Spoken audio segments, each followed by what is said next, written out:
네, 오늘은 부활절을 맞이해서 사도행전 2장 29절부터 33절의 본문 말씀을 가지고 우리가 부활의 증인, 이런 제목으로 말씀을 나누려고 합니다. 여러분, 제가 아주 쉬운 수수께끼 하나 내볼 테니까 어른들은 알지 모르겠습니다. 우리 젊은이들은 잘 모를 거예요.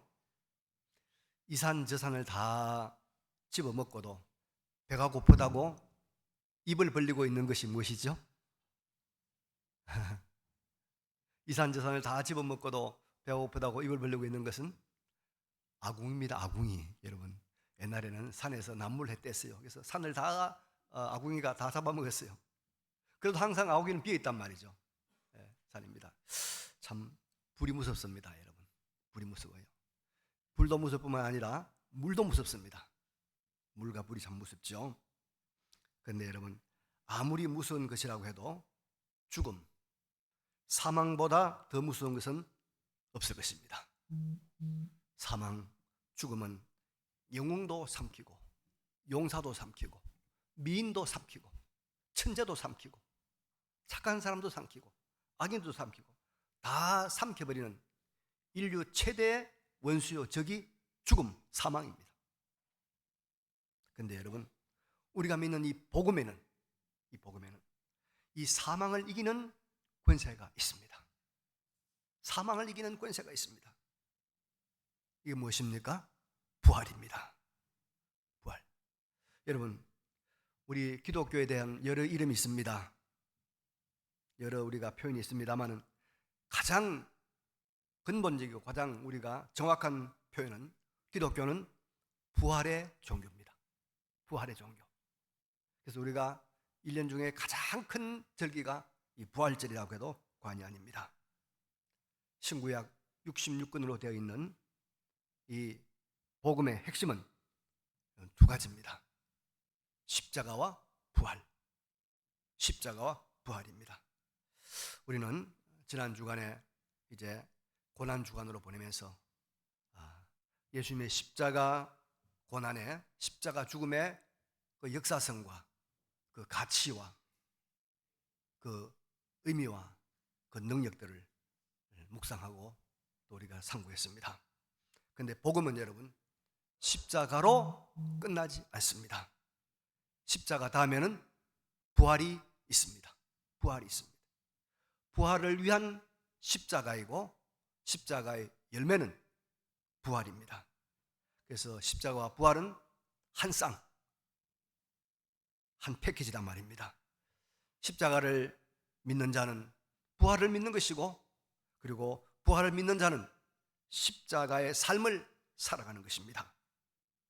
오늘 본문을 통해서 예수님의 부활에 대해서 그 실제적인 증거들을 살펴보고, 그리고 이 부활을 믿고 인정하는 자의 삶, 진정한 성도의 삶은 과연 어떤 것이 되어야 되는가 하는 것들을 함께 나누도록 하겠습니다. 먼저 오늘 읽은 본문의 내용을 조금 배경을 말씀을 드리면은 이런 이야기입니다. 예수님께서 우리의 죄를 짊어지시고 십자가에서 대속의 죽음을 죽으셨죠.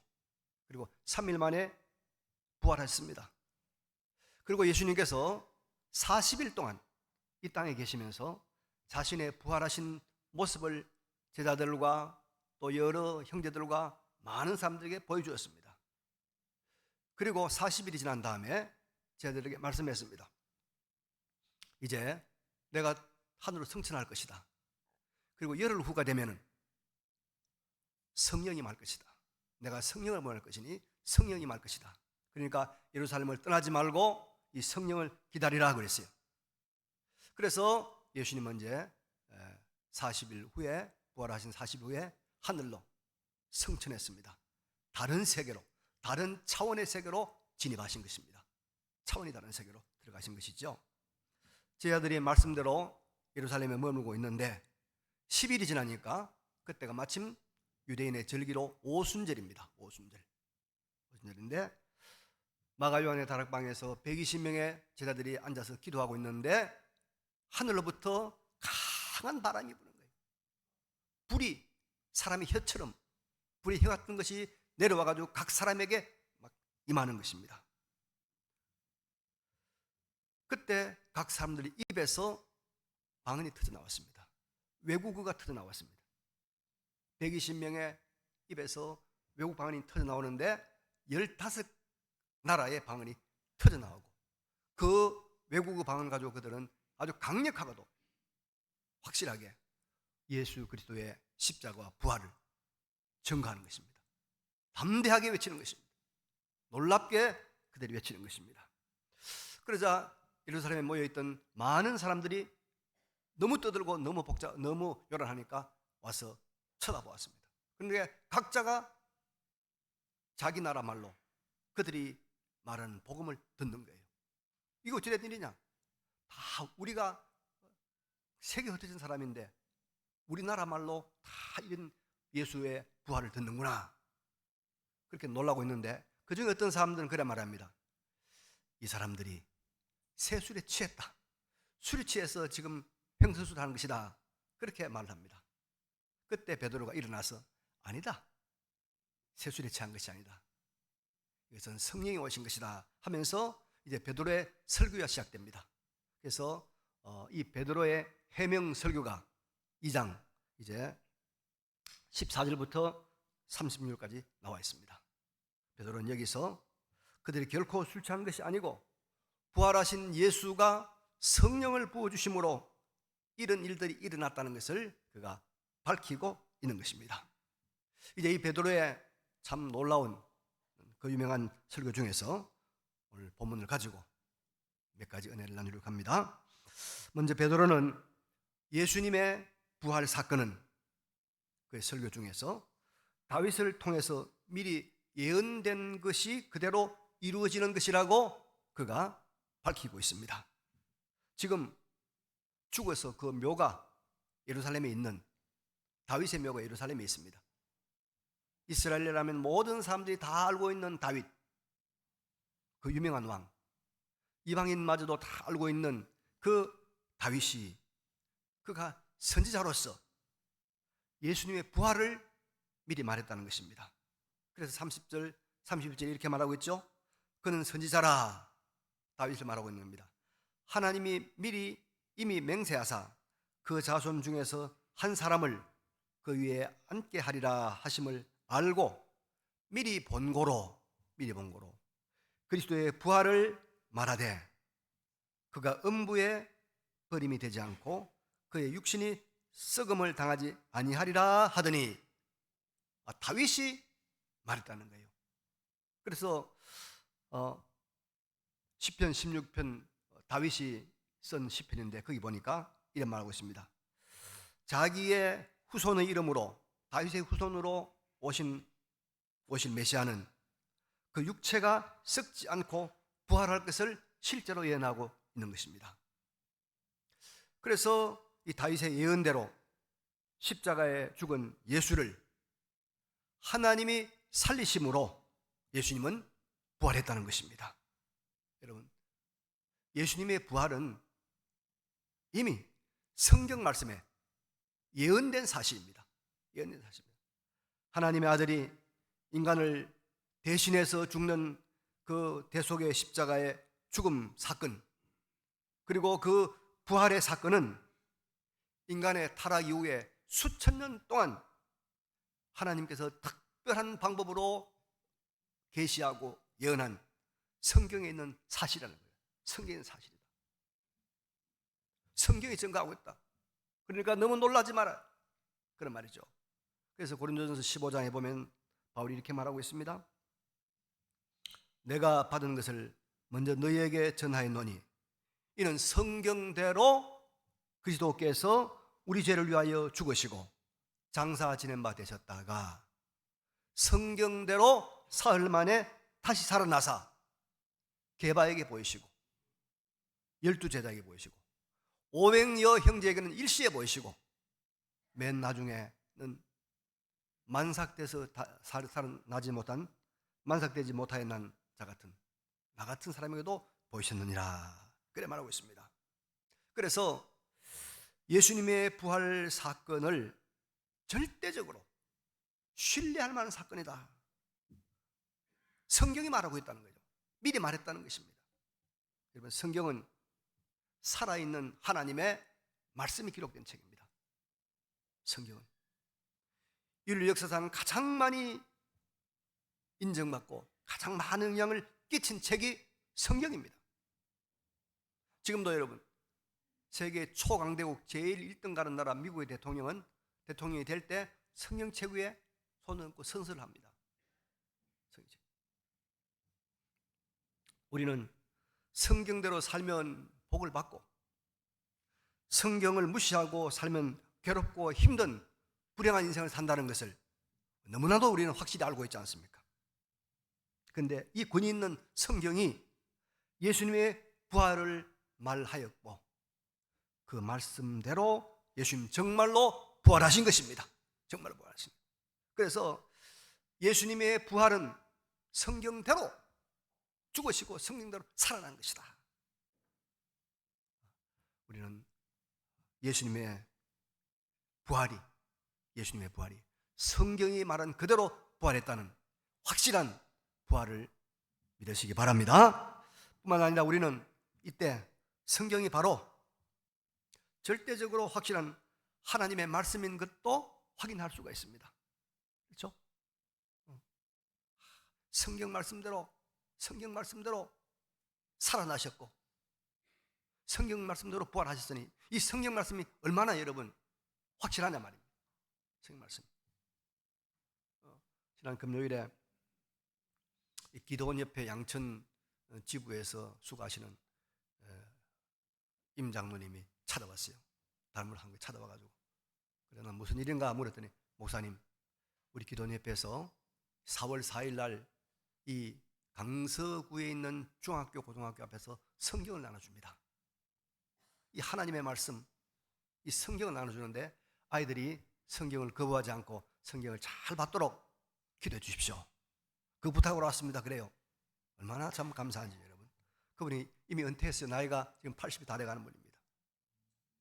이 성경, 살아있는 성경 말씀, 예수의 부활을 확정하고 예수의 부활을 증언하는 이 성경을 나눠주려고 한다.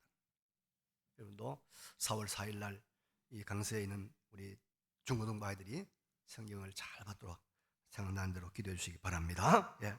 이건 권위 있는 성경이 증거하는, 참으로 권위 있는 성경이 증언하는 예수의 부활을 믿고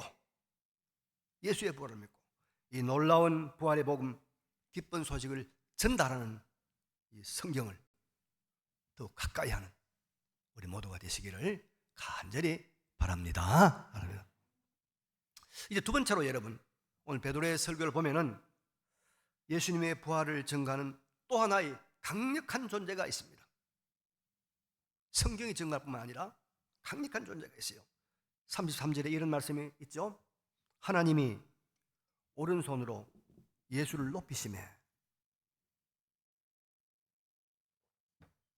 그가 약속하신 성령을 아버지께 받아서 너희가 보고 듣는 이것을 부어 주셨느니라. 보고 듣는 것이 뭐죠? 성령이죠. 성령. 여러분, 지금 예루살렘에 있는 모든 사람들이 깜짝 놀라는 사건이 발생을 했습니다.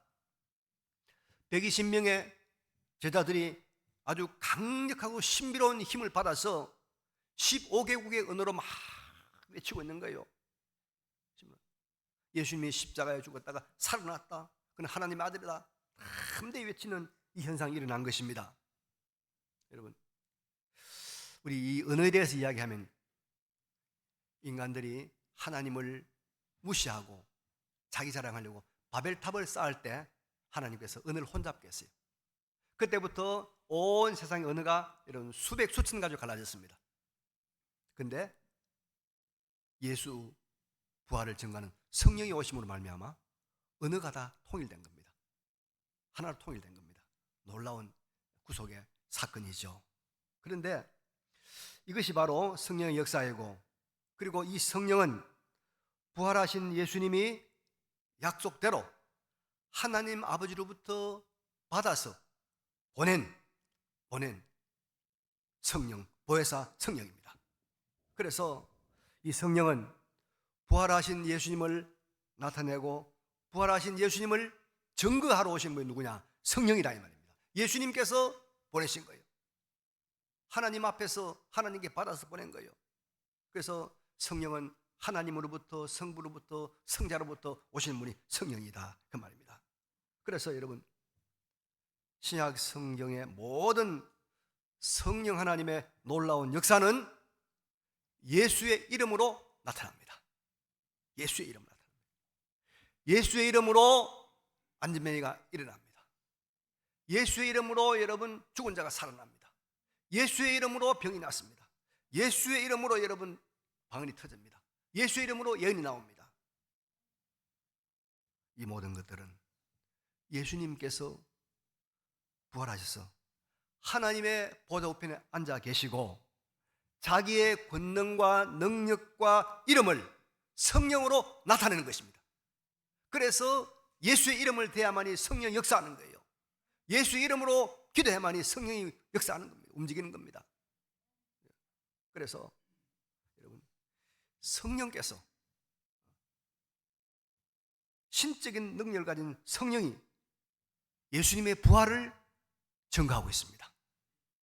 그래서 예수님의 부활을 증거하는 이가 누구야? 성령이라. 성령 하나님이다. 이 말은 다른 말로 하면 예수의 부활이 증거되는 그곳에는 언제나 성령 하나님의 역사, 성령 하나님의 일하심이 같이 있다는 것을 말해줍니다, 여러분. 그래서 역사 속에서 예수의 부활, 나사렛 예수가 십자가에 죽었다가 다시 살아났다, 지금도 살아계셔서 하나님 보좌 우편에 앉아 계신다는 이 복음, 이 복음의 메시지를 증거하는 사람들은 항상 성령님과 함께 하는 것입니다. 성령 함께해요. 예수의 부활을 외치는 사람들은, 예수의 부활을 증거하는 사람들은 여러분 성령 하나님과 동력하는 사람들입니다. 성령 하나님과 동업하는 사람들이 누구냐? 예수의 부활을 외치는 사람들입니다. 그래서 누구든지 여러분 성령 하나님과 함께 일하고 싶은 사람이 있으면 예수의 부활을 증거하는 사람이 되면 됩니다. 예수의 부활을 증거하는 전도자가 되면 성령이 거기에 함께하는 것입니다. 왜? 성령께서는 예수의 부활을 증거하려고 예수님께서 보내신 분이란 말이죠. 그래서 이 예수의 부활을 증거한 사람은 성령이, 너는 나와 동업자다, 내 능력이 네 능력이고 네 능력이 내 능력이다, 함께 일하자, 그런 거예요. 여러분, 우리의 입에서, 우리의 은행심에서 예수가 부활하신 분이라는 걸 외치는 순간 성령이 우리 함께 할 줄로 믿습니다. 성령이 우리 안에 들어오시는 거예요. 성령이 들어오시는 거예요. 역사로 들어오시는 거예요. 여러분, 일제 강점기 때, 일제시대 때 조선 제1의 전도자가 누구냐면 김익두라는 목사님입니다. 김익두. 이분에 대한 일화가 많습니다만, 이분은 가는 곳곳마다 예수는 살아있다, 그는 부활하신 하나님의 아들이다 라고 외쳤습니다. 그러면 이분과 누가 동행할까요? 성령 하나님이 동행합니다. 성령이 동행합니다. 예수의 부활을 증거하라고 보내니까 성령이기 때문에 성령이 동행합니다. 그래서 예수의 부활을 증거하는 이 김익두 목사님과 성령이 얼마나 놀랍게 동행했는가, 아주 재미있는, 우리가 잊지 못할 일간지 기사가 하나 있습니다. 제가 가끔씩 여러분들 인용해 드립니다. 1920년도 동아일보, 지금도 신문 동아일보 있잖아요. 58호 기사에 이런 내용이 실려 있습니다. 황해도 신천읍 교회 김익두 목사는 1920년 5월 17일 부산에 도착하여 부산진 교회에서 부흥회를 인도하는 중 안수기도를 하여 안전뱅이를 걷게 하였으니 두수이다. 두수는 부산진 좌천동 김나근의 아들로 난지 8개월 만에 안전뱅이가 되었다가 8년 만에 김익두 목사의 안수로 일어나 걷고 있는 것이다. 그 기사 그대로입니다. 밀양읍 교회의 18세 여자 벙어리가 말을 하였고 경남지방 22명의 불구자가 완전 완쾌되었다.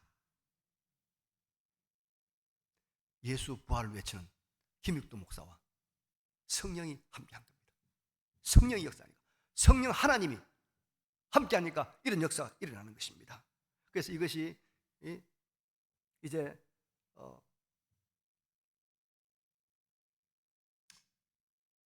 전 세계 타전됐습니다. 전 세계 타전. 이 놀라운 기적이 일어난 것입니다. 여러분, 예수의 부활을 믿고 예수의 부활을 증거하는 이곳에는, 이 일에는 성령의 역사가 일어나는 줄로 믿으시기 바랍니다. 우리 교회가 예수의 부활을 증거하는 이 사역을 중단하지 않고 계속한다면 우리 교회는 성령의 역사가 항상 함께할 줄로 믿습니다. 그래서 성령으로 말미암아 고침받고, 성령으로 말미암아 새로워지고, 성령으로 말미암아 우리가 은혜를 받고, 성령으로 말미암아 복을 받게 될 줄로 믿습니다. 이제 본문 32절에 베드로가 우리에게 이런 말을 던져주고 있습니다. 32절에 보니까 이 예수를 하나님이 살리신지라. 그 다음에 우리가 다 이 일의 증인이로다. 우리가 다 이 일의 증인이로다. 여러분, 이 말에서 우리는 우리 교회, 우리 성도들이 해야 될 가장 중요하고 우선적인 일이 무엇인가를 새롭게 결단해야 될 필요가 있습니다. 베드로를 비롯한 사도들과 120명의 제자들은 모두 자기들은 예수를 하나님이 살리신 일, 즉 부활의 증인이라고 말하고 있는 것입니다. 우리가 다 이 일이 뭡니까? 부활의 증인이로다. 그렇습니다, 여러분. 초대교회 모든 성도들과 오늘의 우리 성도들의 가장 중요한 사명이 예수의 부활을 증거하는 겁니다. 내가 이제 마음에 생각하고 있습니다. 이제 우리 장로님 인사 많이 했으니까 인사 그만하고 전도하러 나갑시다. 전도 들고 나가자. 전도에 들고 나가야 됩니다. 예수의 부활을 증거하는, 여기에 성령의 역사가 있습니다. 여기에 우리가 다 부활의 증인이다.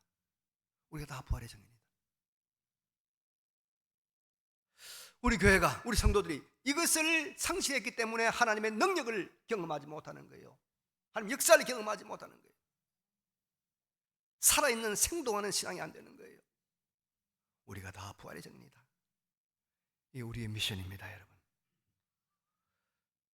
자, 그럼 여러분, 우리가 어떻게 예수의 부활의 증인된 삶을 확실하게, 제대로 잘 감당할 수 있을까요? 먼저 내가 경험해야 됩니다.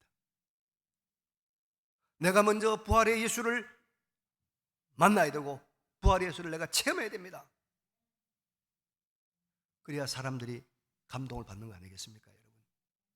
아무리 재미있는 이야기라도 그것이 여러분 흑우고 지어낸 이야기를 하면 감동이 없습니다.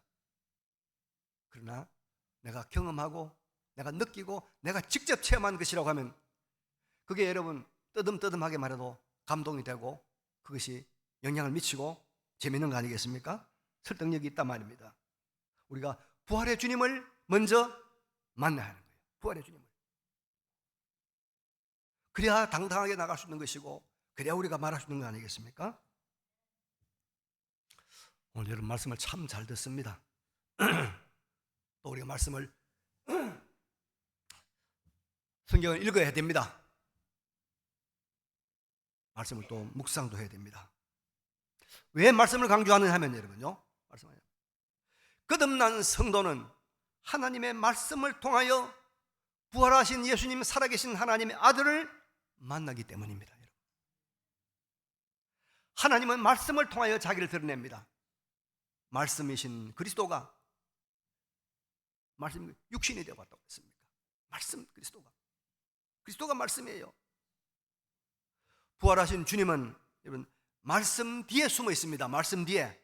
그래서 우리가 말씀의 커튼을 헤치고 말씀의 커튼을 뚫고 넘어가야 주님을 만나는 것입니다. 말씀이 난 징검다리를 건너가야 주님을 만나는 거예요. 주님 만나는 거예요. 그래서 여러분, 교회의 긴 역사를 보면 부활하신 주님은 언제나 말씀을 통하여 자기를 보여주셨습니다. 그리고 그렇게 해서 부활의 주님을 만난 사람들은 목숨을 걸고 예수의 부활을 증거했습니다. 인생을 다 던져버리고 예수의 부활을 증거했습니다. 세계 역사에 물줄기를 바꾸었던 종교개혁. 그 종교개혁자 마틴 루터는 로마서 1장 7절의 말씀, 복음에는 하나님의 의가 나타나서 믿음으로 믿음에 이르게 하나니 기록된 바 오직 의인은 믿음으로 말미암아 살리라. 이 말씀을 보고 그가 부활하신 예수를 만난 거예요. 그가 살아계신 예수를 만난 거예요. 그리고 그가 종교개혁의 기초를 마련했고 그가 세상을 바꾼 겁니다. 내가 먼저 예수를 만나야 돼요. 내가 먼저 주님을 만나야 돼요. 내가 먼저 주님을 체험해야 돼요. 그러기 위해서는 내가 먼저 말씀의 장막을 넘어가야 됩니다. 말씀의 징검다리를 건너가야 됩니다. 초대교회 최고의 신학자라고 하는 어거스틴, 우리 모든 신학의 기초가 어거스틴이 나왔다고 그러는데 그 어거스틴은 로마서 13장 13절의 말씀, 낮에와 같이 단정히 행하고 방탕하거나 술 취하지 말며 음란하거나 호색하지 말며 다투거나 시기하지 말고 오직 주 예수 그리스도로 옷 입고 정욕을 위하여 육신의 일을 도모하지 말라. 이 말씀을 보는 순간, 이 말씀에 그가 대하는 순간 부활하신 예수를 만난 거예요. 영으로 부활하신 만난 거예요. 그래서 그가 모든 것을 다 회개하고 다 던지고 평생을 하나님의 위대한 일꾼으로 살았던 것입니다. 날마다 주일마다 새롭게 들려지는 말씀을 잘 듣고 이 말씀을 순종하는 가운데 부활의 주님, 살아계신 주님, 그분이 주시는 은혜와 그분이 주시는 평강과 그분이 주시는 소망과 기쁨과 축복들을 경험하시길 바랍니다. 그 먼저 경험하고 그 다음에 경험한 대로 내가 전하는 거예요.